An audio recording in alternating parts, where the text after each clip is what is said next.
Larry King Now. Today's guest is actor, singer, songwriter Darren Criss. Darren shot to stardom as Blaine Anderson on the TV mega hit Glee. We also know him from his multitude of fan-favorite Broadway roles in productions like How to Succeed in Business Without Really Trying and Hedwig and the Hangry Itch.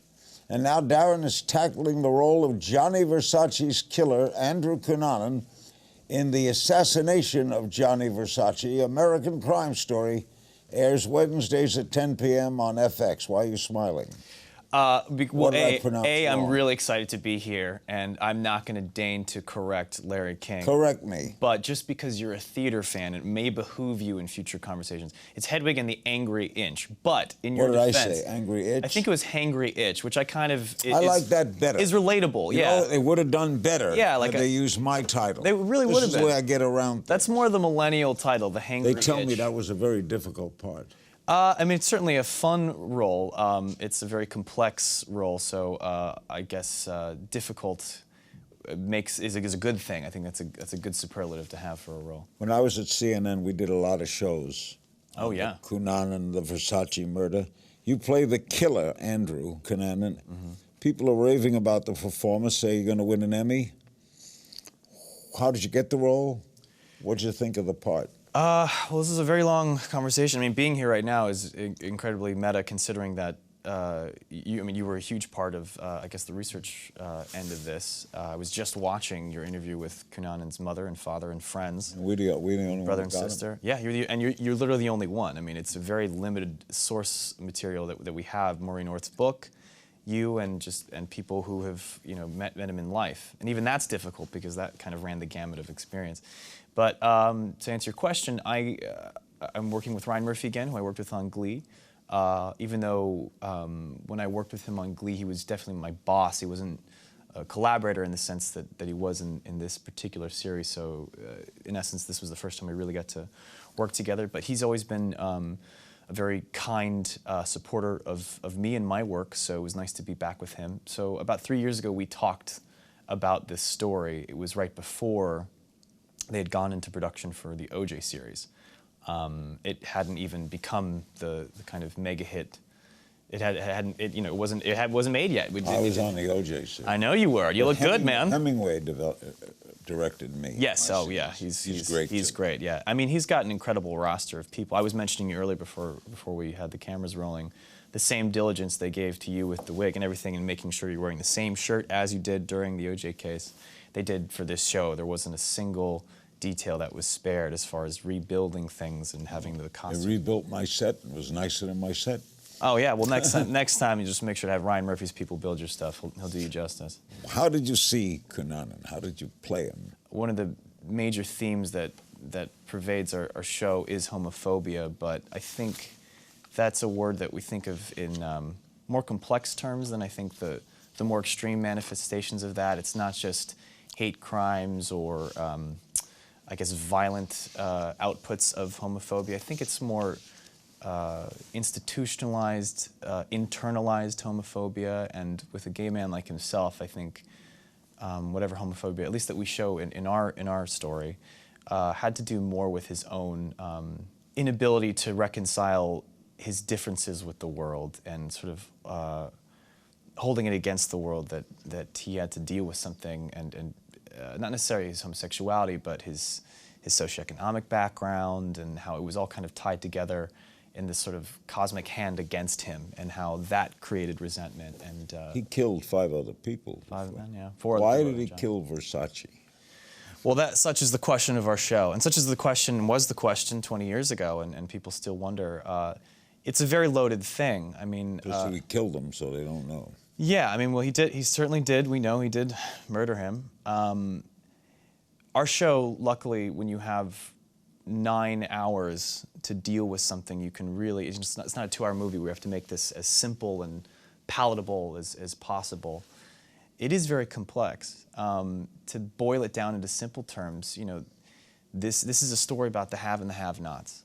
And Andrew glamorized and idolized this world that he really didn't have access to, but had all the gifts to be close to it. He was smart, he was intelligent, he was charming, he had all these resources to get involved with this world, but because of so many other things within himself, he could never quite reach the station that he desired, and so he had to take it from other people. If he couldn't have something, he had to take it.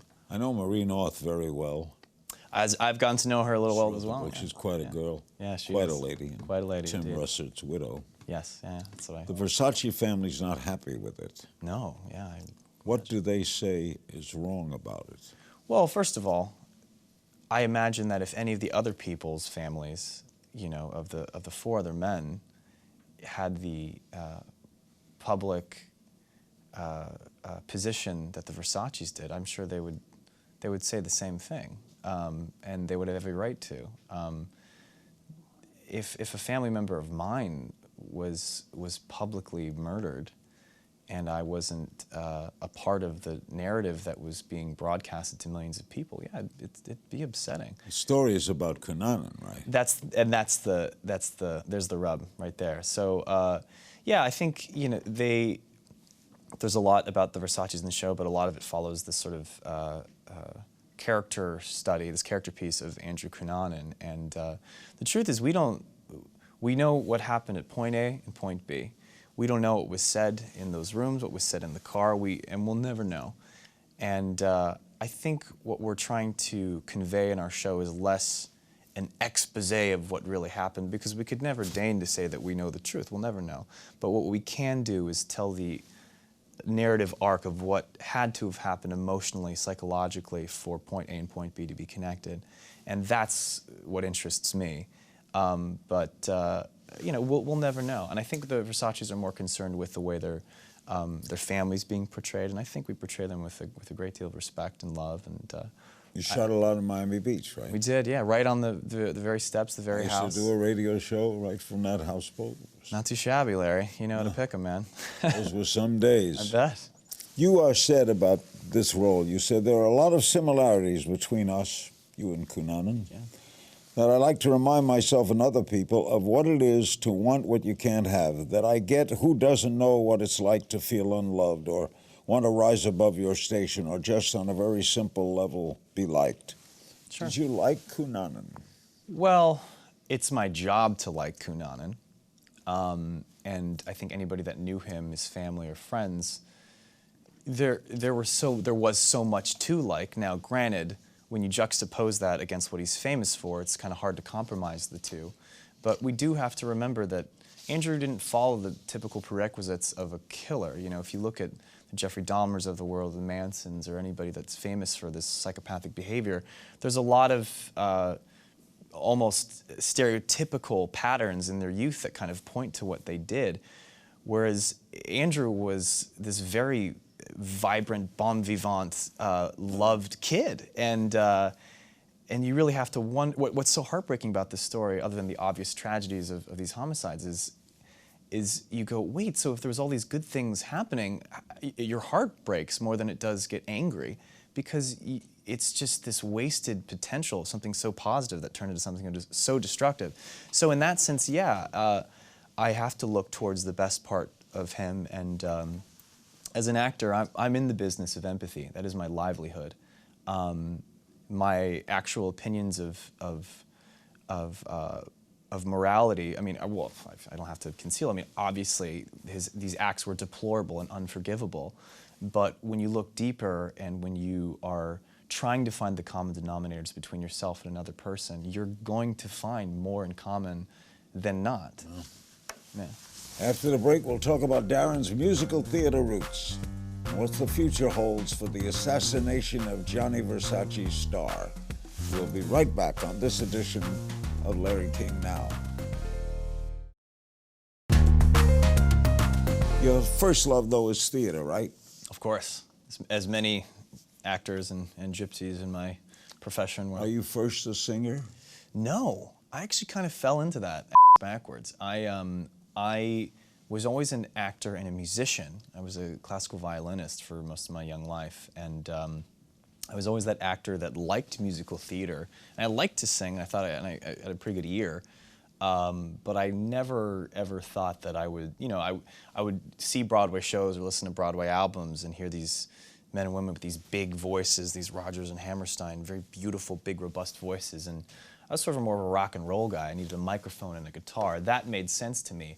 But I never thought that Broadway would ever incorporate that ability. Little would I know that later in my life that would be a skill that would behoove me in the theater. But I never thought that I would be singing on Broadway. I was always the actor and the guy with the guitar. How to succeed? You had to sing Frank Lesser's great scores, but unbelievable. The great thing about Frank Lesser, though, is he writes for character, and I think, and not to say that Bobby Morse or Dan Radcliffe aren't, you know, they definitely sing. It's all about the character acting, and I remember when I took that role, I was happy because I was like, oh, good, it's actors who can sing, not singers who can act. I'm not going to be doing Billy Bigelow anytime soon, you know, or Curly from Oklahoma. So it's sort of picking your battles where it works, and that's why I ended up doing Hedwig as well, or I should say Hedwig and the Hangry Inch, or whatever it is. What is the title? It's Hedwig and the Angry Inch, and you can Wikipedia where that name What is an inch? Oh, my man, we don't have enough time to get into that, but we can definitely encourage you to go on the internet and ask her, she'll know. But that's another role. That's more of a rock and roll punk rock musical, and that's kind of more up my alley. And I grew up, you know, thrashing away on guitars. So that was. Where'd you grow up? San Francisco. I'm a NorCal kid through and through. What are you working on now? Just you know, I've really enjoyed talking about and promoting. I don't think of it as promoting. It's fun to sort of have these almost exit interviews with my relationship with this story and this character. Which was most of last year, and so getting to speak to people like yourself, which has been so amazing because it's sort of a full circle moment. So you saw my interviews with his Rhodes? Oh yeah, I just rewatched them on the way here. I mean, it's literally the only hard video we have of communication between both parents, and they're featured in the show. And you know, I think when you see, even though it's just a very short glimpse into their lives, you can sort of start piecing together a lot of the behavioral patterns that Andrew had just from those interviews alone. So anyway, I'm doing that, and I'm a musician too, so I'm working on music and just having a grand old time being a gypsy. Our guest is Darren Criss. We'll talk about strange fan encounters, guilty pleasures, and biggest risks. We'll play a game of If You Only Knew. He stars in the Assassination of Gianni Versace. Darren Criss is the guest. We'll be right back. We're back with Darren Criss, the extraordinarily talented Darren Criss. We play a little game of If You Only Knew. Okay, last time you were starstruck. Oh, it happens all the time. Probably Golden Globes. It's always the younger folks that aren't hardened by stardom yet. I think, so when you run into any of the Stranger Things kids, you always get starstruck because you're like, you guys are Funniest or strangest fan encounter? I got licked in the face once. Licked in the face. My face got licked, I should say. By? Get my prepositions right. By just a very excitable young man. It was very even. I was shocked, but also kind of admittedly impressed by the chutzpah of this guy. Person from history you'd most like to portray on screen? That's tough. All the people that I admire from history, I wouldn't want to, you know, dismantle their good name by the likes of me portraying them. So I would be very, very wary with that. Favorite designers? Ooh. You like Versace? Yeah, I definitely have you know, grown into a big Versace fan now that I've grown so close to his narrative. Oh gosh, I've been put on the spot. I can't think of anybody right now, but. You don't have to have it. You don't. By the way, this. I'm going to think about it in a cold sweat at night. You don't have to ask. Well, I'm going to wake up. You and don't have to go, answer. I know the answer. Yeah. Most difficult scene to shoot for the assassination of Gianni Versace? I think a lot of the stuff with Lee Miglin was with who? Lee Miglin, who was the third man that he murdered, which was with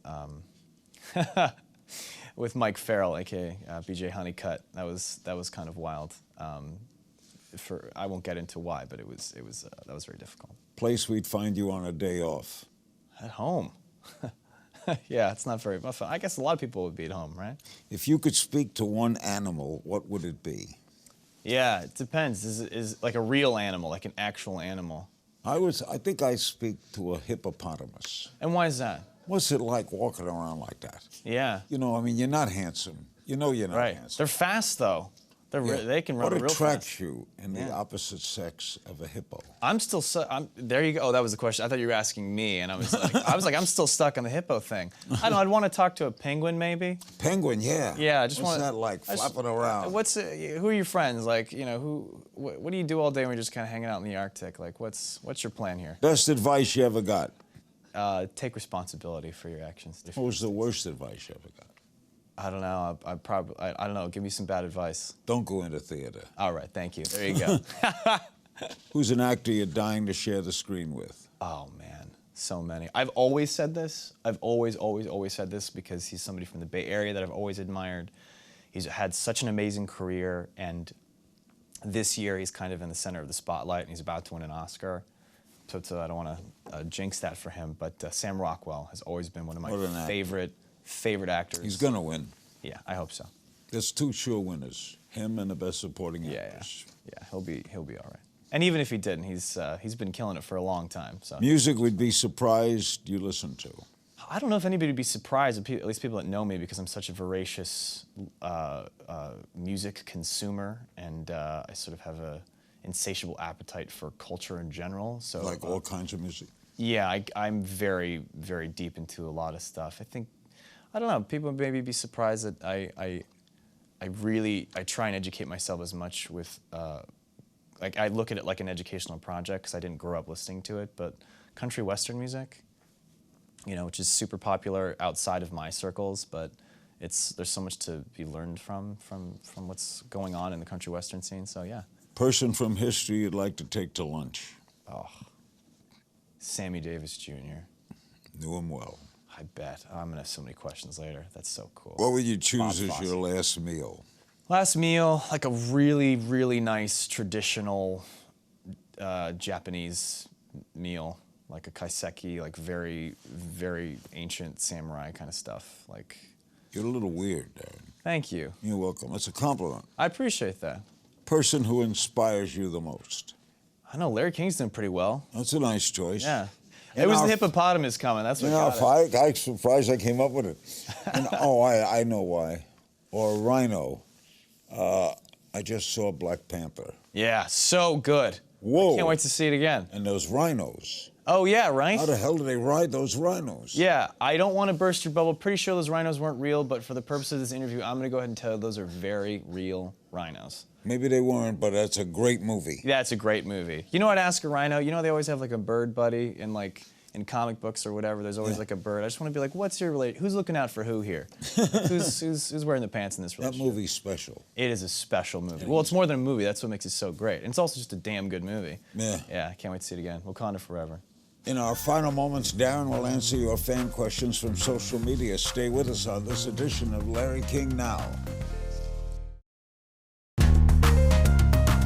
We're back with Darren Criss. He stars and plays the killer in the role of Gianni Versace's killer, Andrew Cunanan, in the Assassination of Gianni Versace on the American Crime Story series. Airs Wednesdays, 10 p.m. on FX. By the way, Mr. Murphy's going to Netflix. Yes, he is. The $300 million man. I know. You'll be working with him there, I'm sure. From your mouth to God's ears. We have a few social media questions for you. Alan Endy on Facebook. What has been your favorite role to play?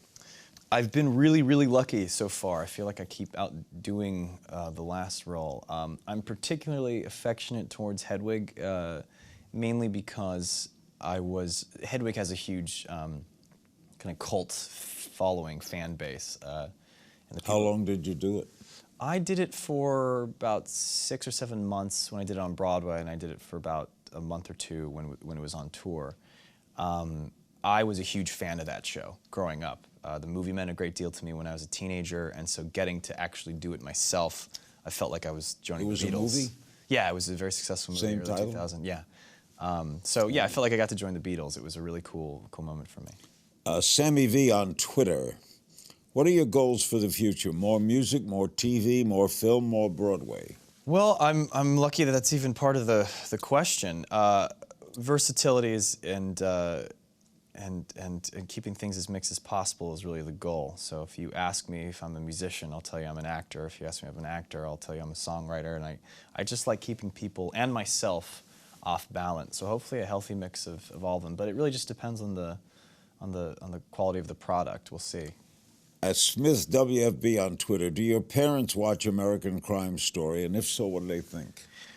Well, I had a talk with them when we started shooting this, saying that this was not going to be an easy thing to watch, because it's not, even whether you're my parents or not. It dives into some very dark, very painful things. I think, well, obviously, I know they're very proud, and I should think that no matter what kind of material I'm dealing with, they'd be happy to support and happy to watch. So I think it doesn't make it any easier to watch some of these things, but luckily, you know, the show isn't exploiting dark things for shock value. It's not done cheaply, literally, it's not done cheaply. So there's a quality of the content that I think makes it easy for them to enjoy, I guess. Real Steffi on NE28 on Twitter. If you ever have to choose between actor or musician, what would be your choice?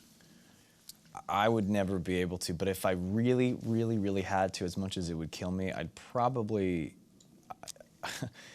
Acting is a passive career, not for the most part, but you have to wait for roles. I got the winning lottery ticket with playing something as complex and rich and with so much breadth as this particular project. But that's something that I have no control over. The fact that it came my way, I'm just super lucky. Whereas music is a proactive lifestyle where I can make music on my own. If my acting career got stripped away from me, I'd still have my piano, I'd still have my guitar. So if I had to choose, I'd say music. But, you know, if it actually happened, I'd probably change my mind immediately.